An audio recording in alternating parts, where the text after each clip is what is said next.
श्री स्वामी समर्थ श्री गुरुदेव दत्त। आजचा व्हिडिओ थोडासा वेगळा आणि खास असणार आहे।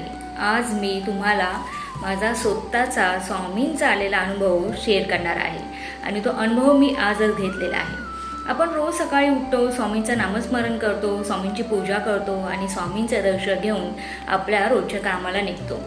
आज मी जेव्हा घरातून ऑफिसमध्ये येत होते तेव्हा मी मनामध्ये ठरवलं, म्हणजे काय होतं की मी सगळ्यात पहिला हनुमान चालीसा ऐकते, त्याच्यानंतर स्वामींचं एक मंत्र आहे तारक मंत्र ते ऐकते आणि स्वामींची वेगवेगळी गाणी ही चालू असतात मोबाईलवर।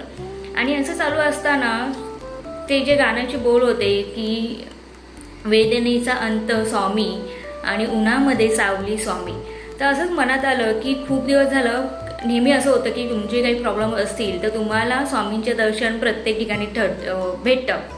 तर मी सुद्धा मनात असं आलं की बाबा खूप दिवस झाले मला स्वामींची प्रतिमा घरात सोडून दुसरीकडे कुठे दिसलीच नाही आहे।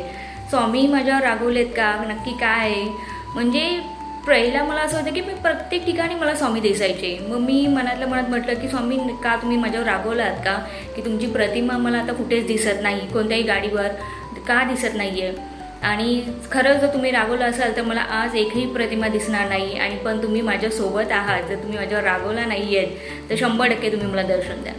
आणि हळूहळू ऑफिसचा रस्ता जवळ येत होता, गाणंही संपलं, स्वामींचं जे गाणं लावलेलं तेही संपलं, पण स्वामींच्या एखादी कार पाठीमागे प्रतिमा असलेली कार गेलीच नाही किंवा रिक्षासुद्धा गेली नाही। तर मग म्हटलं अरे, म्हणजे मला बेचैनी चालू झाली आणि म्हटलं हे काय होतं आहे, म्हणजे मूड ऑफ झाला की बाबा स्वामी आपल्याला काही दर्शन देणार नाही आहेत। आणि असंच असताना मी मोबाईलमध्ये दुसरं गाणं चेंज करणार होते आणि एक पटकन अशी गाडी गेली, व्हाईट कलरची गाडी होती, त्या गाडीवर स्वामी म्हणून लिहिलं होतं आणि त्या स्वामी अक्षरापासून स्वामींची प्रतिमा तयार केलेली होती।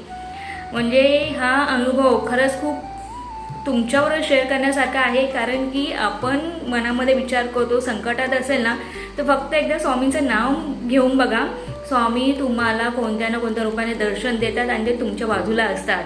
आणि मला असं वाटलं की हा माझा अनुभव तुमच्याबरोबर शेअर केला पाहिजे, म्हणून मी तो शेअर केलेला आहे। तुमचेसुद्धा अनुभव असतील तर मला कमेंटमध्ये लिहायला विसरू नका, आणि कमेंटमध्ये प्रत्येक स्वामी भक्तांनी लिहा श्री स्वामी समर्थ श्री गुरुदेव।